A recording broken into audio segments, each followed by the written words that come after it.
Kontakti i mëngjesit.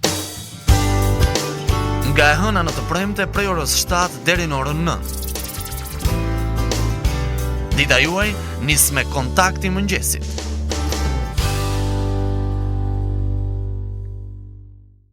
Në këtë moment do të kemi një lidhje telefonike, Genti, apo jo? Do të kemi një lidhje telefonike na pret Pëllumb Pipero, mjeku infeksionist i shumë përfolur, i shumë njohur dhe shumë i dashur për çdo njërin nga ne, sepse duket sikur ky mjek gjithmonë na mbush me lajme të mira dhe aty ku situata është jo e mirë dhe absolutisht është më kryesorja dhe më e rëndësishmja na mbush me energji pozitive. Mirëmëngjesi, doktor. Mirëmëngjes, unë të falenderoj që pranove ftesën për të qenë i pranish me zërin tënd në studion e Radio Kontakt. Dua të pyes para se të kalojmë tek gjendja aktuale ku ndodhet Shqipëria sot nga koronavirusi, si je ti konkretisht dhe si janë kolegët e tu? Jemi mirë, jemi optimist sepse numri rasteve që shtohen tek ne ka rënë. Mirë. Jemi gjithashtu mirë sepse shumë nga të smurët që kemi pasur në spital tashmë kanë dalë dhe janë të shëruar. Jemi të motivuar, jemi situash në krah të qytetarëve duke luftuar tashmë për ta mundur sa më shpejt koronavirusin. Do të thosha që me shëndet jemi mirë dhe nga ana morale, psikologjike dukemi mirë të paktën. Kështu që për fat të mirë nuk na pushtoi as frika dhe as paniku i një të panjohur të madhe, një armiku vërtet të padukshëm, të cilin apo një epidemi të cilën edhe unë që jam relativisht i vjetër në shërbim nuk e kam parë ndonjëherë, vetëm kishim dëgjuar.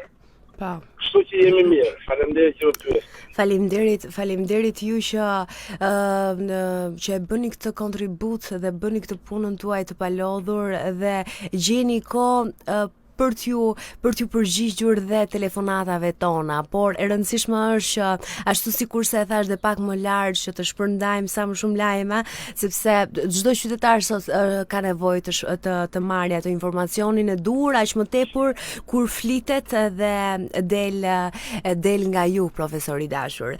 Unë dua të di si ka nisur dita e sotme dhe a ka të dhëna për sa i përket të infektuarve në vendin tonë, jo më larg se dje jemi njohur me një lajm jo të mirë, ku një tjetër person ka ndëruar jetë sipas nga COVID-19. Mund të na thoni? Do të them që unë jam rrugës duke shkuar në punë. Duke nisur analizën nga dita e djeshme, më mirë, profesor. Do të thosha që nga buletini mistisë së shëndetësisë u informuam për numrin e mostrave tamponëve të marra dhe pozicijet e tyre, u informuam natyrisht për numrin e shtuar të pacientëve të shëruar, që është një lajm mjaft i mirë.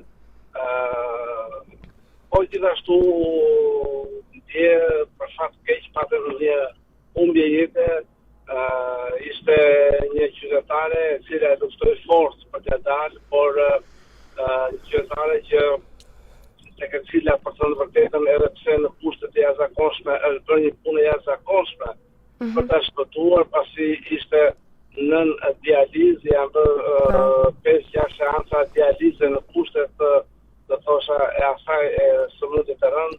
Luftuan fort së bashku, por nuk e doli dhe natyrisht ne do donin të kishim sa më pak humbje jetësh.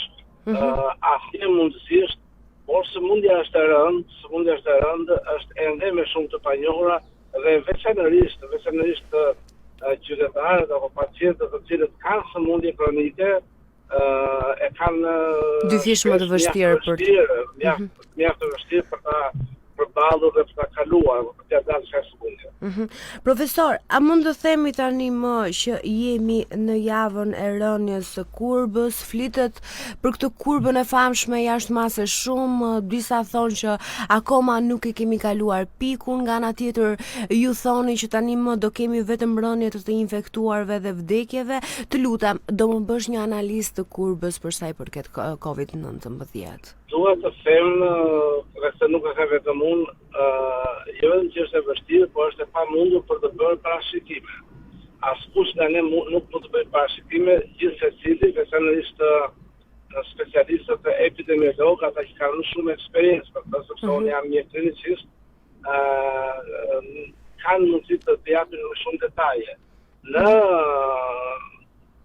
optikën time apo në eksperiencën time, kam menduar dhe vazhdoj të mendoj që bazuar në disa indikatorë të rëndësishëm sipas meje të ndjekjes së ecurisë së kësaj epidemie në vendin tonë, siç janë numri në rënje i telefonatave në 127, telefonatave që kanë lidhje pikërisht me COVID-19, po ashtu rënja e ritmit të transmetimit përmes një ulje relative, por do të thosha por gjatë javës së kaluar unë mendoj që kemi pasur ulje të rasteve pozitive, edhe pse në fundjavë pati një ngritje të rasteve të shtuara me një vatër të thosha të re në thonjtë, sepse nuk mund të quhet e re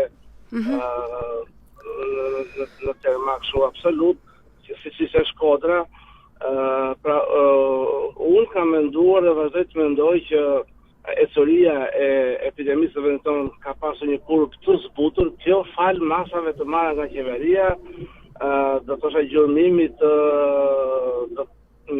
të rasteve të kontaktit për të identifikuar çdo rast të mundshëm pozitiv që ka pasur rast me kontaktin apo me kontaktet e kontakteve.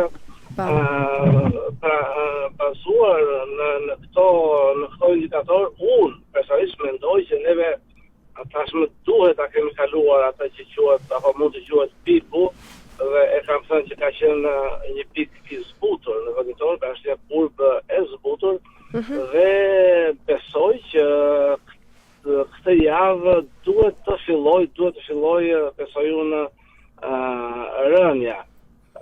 Se sa dhe se si pritet ta shohim, pasi ju thash, është e pamundur të bëjmë parashikime. Thjesht mund të japim opinionet tona bazuar në eksperiencën e deritanishme të ecurisë së kësaj epidemie në vende të tjera. E kuptoj. Në fakt, pikërisht për këtë arsye kam thënë dhe vazhdoj të them që është ende herët për të festuar, është ende herët për të shmobilizuar, ne nuk do të shmobilizojmë asnjë, do të jemi vazhdimisht vigjilent, por gjithsesi është ende herët sepse ndoshta sipas me kemi fituar një betejë, por kjo është luftë që do të zgjasë relativisht. Ja, këtu dua të qëndroj edhe pak, doktor. Në fakt, specialistët e huaj i kemi dëgjuar që janë shprehur që kjo histori mund të zgjasë deri në 2 vite. Duket sikur ne nga lajmet që kemi dëgjuar do shpëtojmë një herë mirë, të paktën kështu kemi dëgjuar nga muaji i maj. Si funksionon tani më? Çfarë mund të na thuash? Sa mund të zgjasë kjo pandemi? Mund t'ju them atë që thonë kolegët tanë kudo në botë, që ky është një virus i ri, është një virus ndaj të cilit deri tani e vetmja armë që kemi në dorë është bindja, mirëkuptimi apo të vullneti i qytetarëve për të respektuar masat e distancimit social. Kjo është e vetmja armë apo i vetmi ilaç, do të thosha që ka treguar dhe vazhdon të tregojë efektivitet ndaj këtij virusi. Pasi pa një medikament dhe pa një vaksinë është pamundur ta përballojmë definitivisht atë.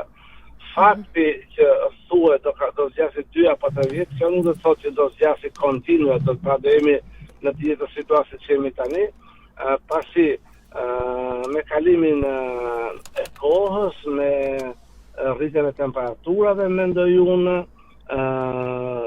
ritmi i transmetimit të virusit do bjerë, por natyrisht që virusi ngjelet aty, virusi mund të rikthehet përsëri në fund të vjesht apo në fillim të dimrit, por natyrisht nuk do të gjej vendet, as vendet tjera as neve përpara një spanjolle. Përkundazi, neve njohim gjithnjë më shumë rreth i virusi, një numër i madh personash natyrisht ekspozohen, vjen në kontakt fitojnë imunitet, të tjerë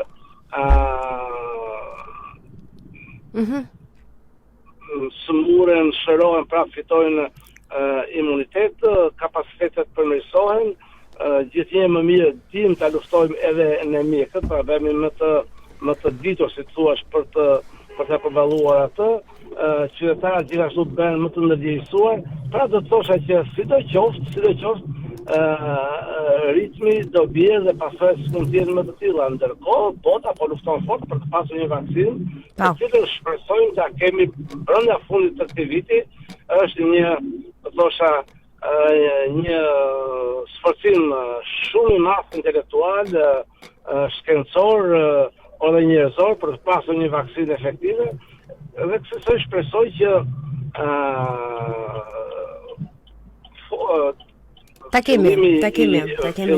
Fillimi i verës të na gjej edhe më të lehtësuar, por edhe fund viti më të sigurt për ta përballuar atë në rast se gjithmonë në rast se virusi do rikthehet.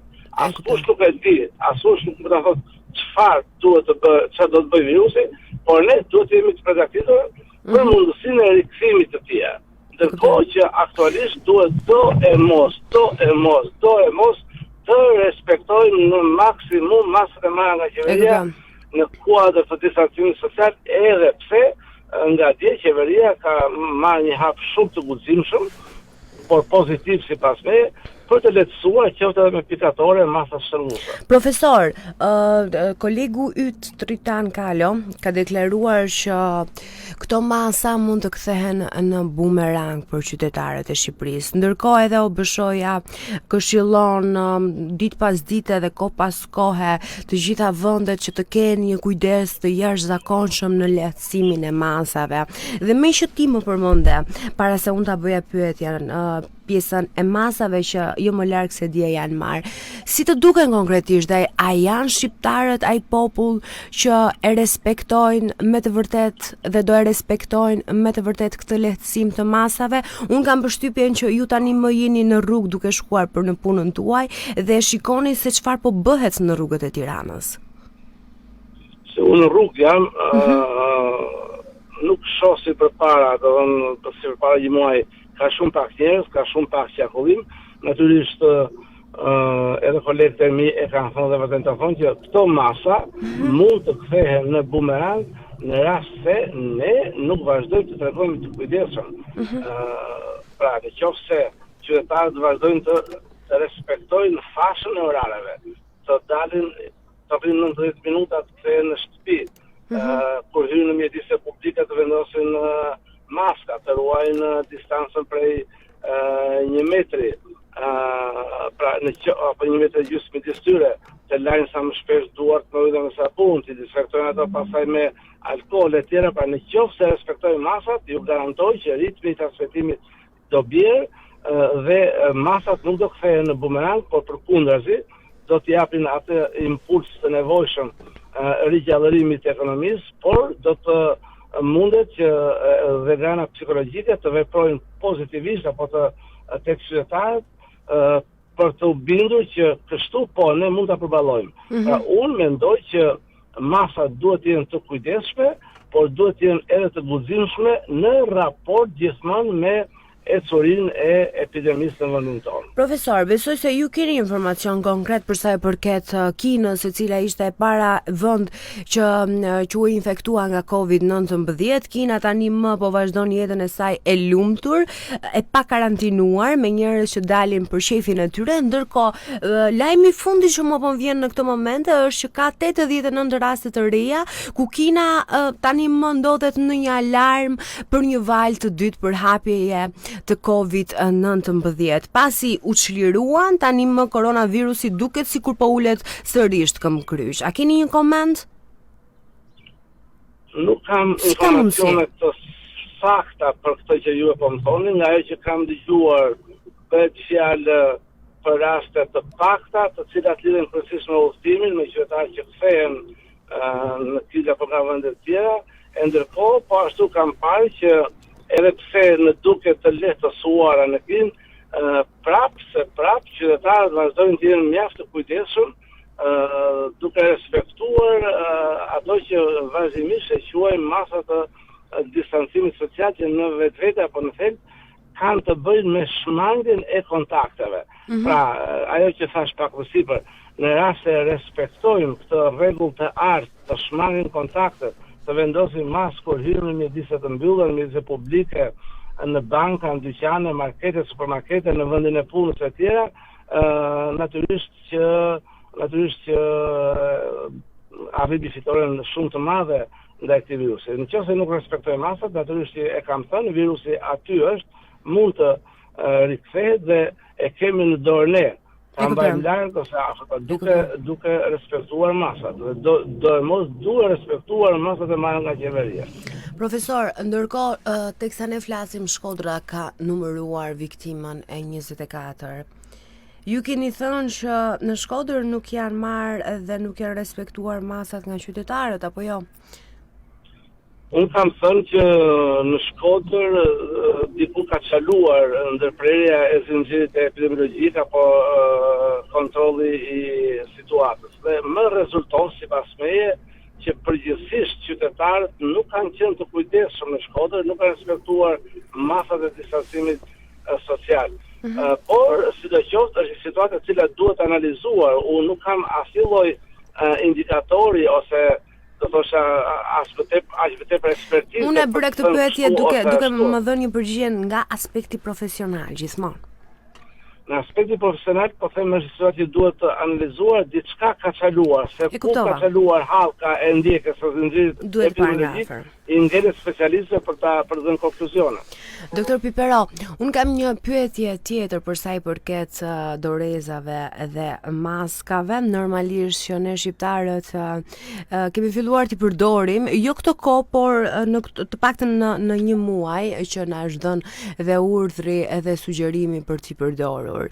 Ndërkohë kanë dalë shumë deklarata, shumë video në YouTube, siç ishte një video për shembull që mua më bëri shumë përshtypje, një mjeku amerikan që thoshte përdorimi i dorezave, domethënë nuk ka asnjë problem edhe nëse edhe nëse nuk je me doreza, nëse nuk mban këto masat dhe nuk mban këto këshilla që edhe ti i the duhet dhe mund të prekesh nga koronavirusi. Nga ana tjetër, maskat duket sikur tani më janë kthyer në një tregti për rroba shepset në Tiranë, por jo vetëm. Kemi parë tani më maska artizanale me ato firmat Gucci, Adidas etj me materiale të ndryshme, copash.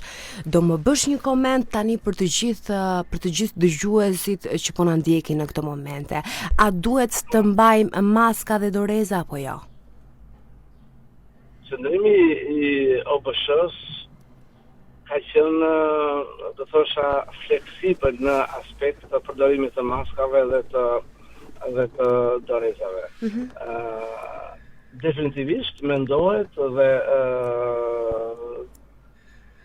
po shkohet drejt një udhëzimi për t'i përdorur ato masivisht. Ndër zërat që ka folur brenda vendit tonë kanë qenë dhe unë, dhe gjithnjë kam qenë i mendimit, vazhdoj të jemi mendimit që dorezat në opinionin tim nuk luajnë asnjë rol në jetën e përditshme, pra për qytetarët, pra të shohun dashnia për shohin qytetar në biçikletë me doreza. Sepse problemi i duarve është në rast se neve ndosim duart dhe i çojmë në gojë apo në sy apo në hund pa i larë ato. Pra, doreza, ndoshta edhe më shumë se sa dora e mban virusin në sipërfaqen e saj. Që nuk do të thotë që duke pasur doreza jemi të mbrojtur. Duke pasur doreza duhet të kemi konsiderat që një lloj si dorë mund të çojmë në gojë, në sy apo në hund. Ndaj personalisht nuk do të rekomendoja përjashtuar rasteve kur në vendin e punës, siç mund janë personalisht shtetësor apo në pozicione të tjera, të cilat kanë marrëdhënie me publiku, se mos në tregtitë ushqimore, mund t'i mbajnë. Në mjektësi personalisht shtetësor patjetër.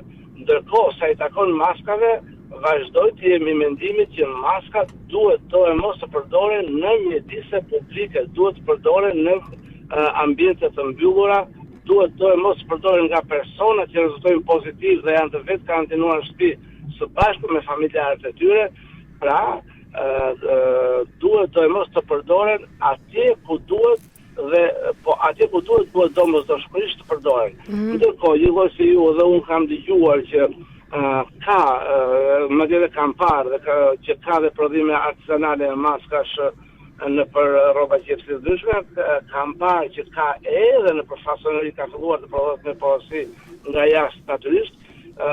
Do të shëroj të theksoja që roli i maskës në përdorim të gjerë është shmangja e ndotjes së mjedisit apo shmangja e hedhjes së spënklave të mbështyrës kur flasim apo testime dhe kollidemi tek personat e tjerë, pra tek njëri tjetri. Ndaj do thosha që ky është roli i saj, që është një rol i thjeshtë, është minimalisht i mundshëm në rast se neve kemi të mbuluar gojën apo hundën me një maskë. Sa i takon pastaj cilësisë të këtyre maskave apo sigurisë së tyre, kjo ngelet për tu parë nga specialistët, ngelet për tu analizuar nga specialistët, por mendoj që një rol kaq të thjeshtë, por shumë të rëndësishëm për shmangjen e hedhjes së spërklave të mbështyrës apo për ndotjen dhe kontaminimin e tjerë përmes tyre, edhe maskat e thjeshta mund të realizojnë shumë mirë. Natyrisht nuk duhet abuzuar. Nuk duhet abuzuar. Mirë. Profesor, një pyetje tjetër, meqenëse se tani më janë lehtësuar masat ndaj COVID-19, mendoni që duhet të rritet edhe numri i testimeve për koronavirusin? Dhe t'ja lëmë të diskutojmë një tjetër të gjë, dhe t'ja lëmë grupë të specialistëve apo të ekspertëve të marrë një vendim në kohën e duhur. E kuptoj. Mirë. Unë të falenderoj dhe një herë, unë të uroj një ditë të mbarë, di që ke një ditë të gjatë dhe shumë të lodhshme përpara. Faleminderit profesor. Gjithë të mirat. Kontakti i mëngjesit. Nga e hëna në të premte prej orës 7 deri në orën 9. Dita juaj nis me Kontakti i mëngjesit.